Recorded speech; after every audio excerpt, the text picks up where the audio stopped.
Selanjutnya, pemirsa, Gubernur Bank Indonesia Peri Warjio mendorong perbankan mulai menurunkan suku bunga kreditnya seiring dengan langkah Bank Sentral yang juga telah menurunkan suku bunga acuan sebesar 25 basis point menjadi 5,25%. Bank Indonesia juga berharap agar perbankan juga dapat menggenjot penyaluran kredit karena Bank Indonesia telah mengendorkan likuiditas bank.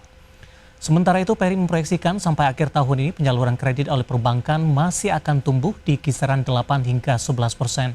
Peri menjelaskan untuk mendorong pertumbuhan kredit bank, sejak tahun lalu Bank Indonesia telah menurunkan suku bunga acuan sebanyak 4 kali dengan terakhir dilakukan pada Juli 2025. Ke depan, Bank Sentral juga masih membuka peluang penurunan suku bunga acuan untuk mendorong pertumbuhan ekonomi. Namun penurunan suku bunga di masa mendatang akan dilakukan dengan tetap memperhatikan stabilitas nilai tukar rupiah dan pencapaian sasaran inflasi. Dengan mendorong kredit pembiayaan dari perbankan, dengan pemberian insentif likuiditas makroprudensial, kemudian peningkatan likuiditas, maupun juga mendorong perbankan bank untuk lebih cepat menurunkan suku bunga. Jadi kebijakan makroprudensial lebih diarahkan bagaimana perbankan lebih banyak mendorong kredit dan menurunkan suku bunga. Pemirsa, Badan Pangan Nasional meminta pelaku usaha retail modern untuk tetap menjual beras di pasaran untuk menghindari kelangkaan beras di tingkat konsumen. Hal ini menyusul penarikan sejumlah merek beras premium pasca mencuatnya kasus beras oplosan.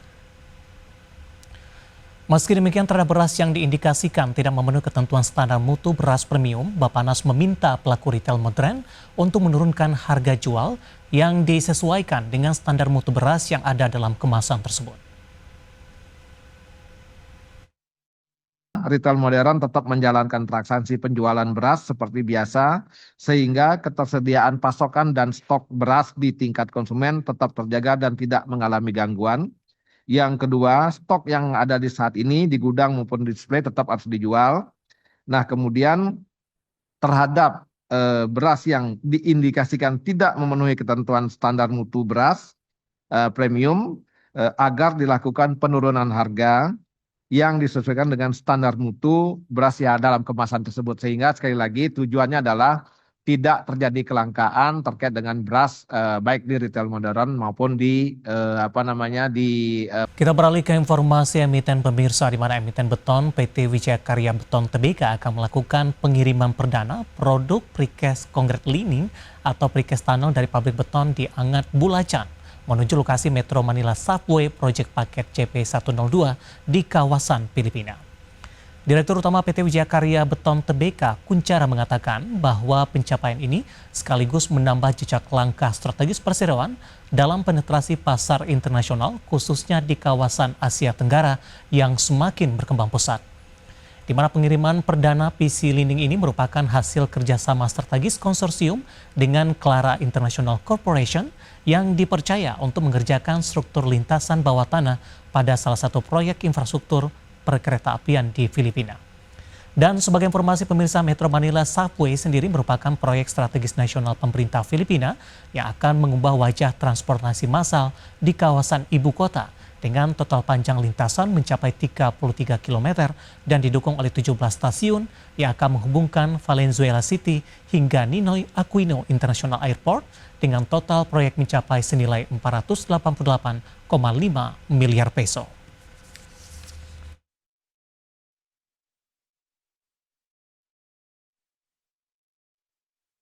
Pemirsa, perusahaan cetakan sarung tangan medis dan industri terkemuka PT Mart Dynamic Indonesia Tbk memperluas jangkauan pasar ekspornya ke Cina dan India, di mana langkah ini menjadi strategi penting dalam diversifikasi pasar guna menghadapi ketidakpastian dan tekanan global.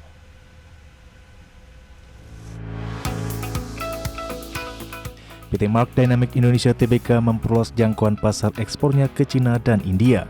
Sepanjang paruh pertama 2025, Mart mencatat penurunan pendapatan sebesar 16,4% menjadi 380,8 miliar rupiah dan laba bersih turun 10,8% menjadi 131,3 miliar rupiah akibat pelemahan pemerintahan dari beberapa negara termasuk Cina dan Malaysia.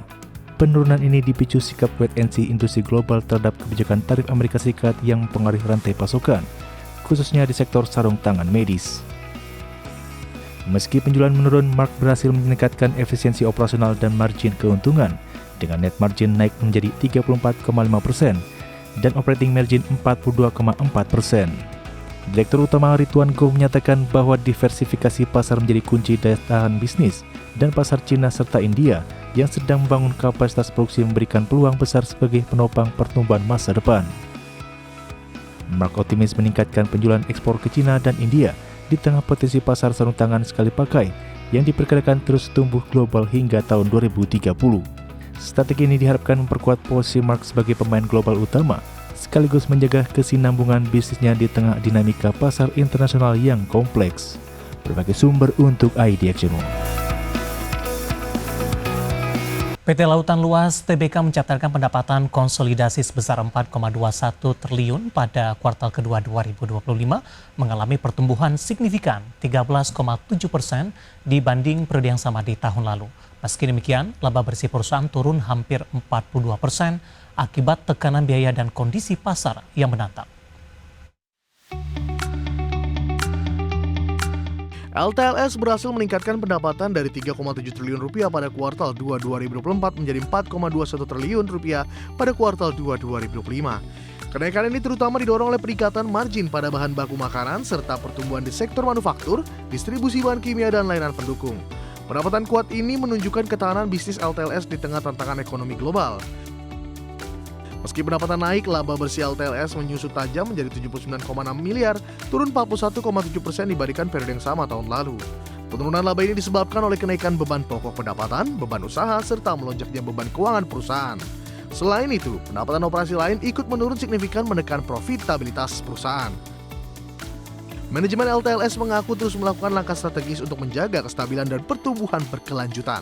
Fokus utama meliputi efisiensi operasional, optimalisasi rantai pasok, serta pengelolaan resiko nilai tukar dan biaya. Perusahaan juga mendorong kemitraan jangka panjang dengan pelanggan dan pemasok sambil mengembangkan 5 pilar bisnis utama di dalam dan luar negeri. Sebagai langkah inovasi, anak usaha LTLS mengoperasikan gudang baru dengan konsep ramah lingkungan untuk mendukung layanan logistik dan solusi air bersih. Peningkatan kepemilikan saham pada usaha patungan di bidang solusi air juga menjadi bagian dari ekspansi perusahaan, memperkuat posisi LTLS sebagai pemain bahan kimia dan solusi terintegrasi. Berbagi sumber IDX Channel.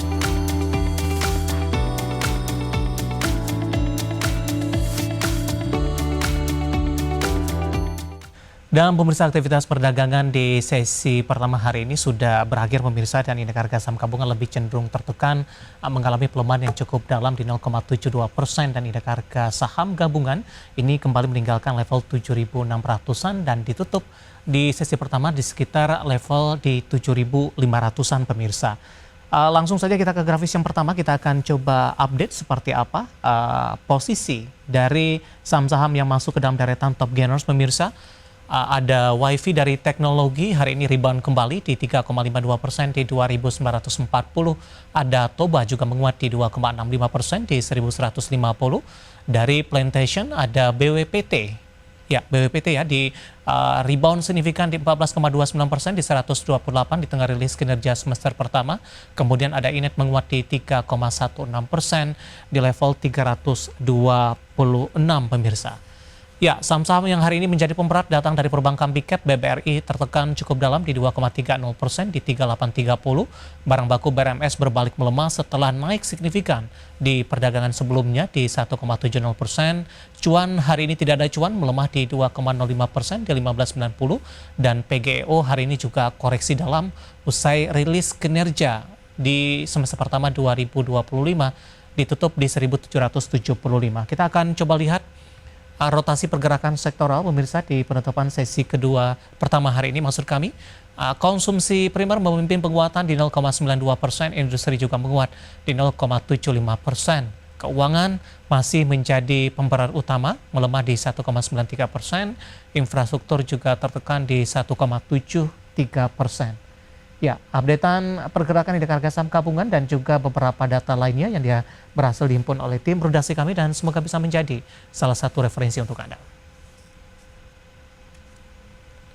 Kita masih punya satu segmen lagi, kami akan segera kembali dan tetaplah bersama kami.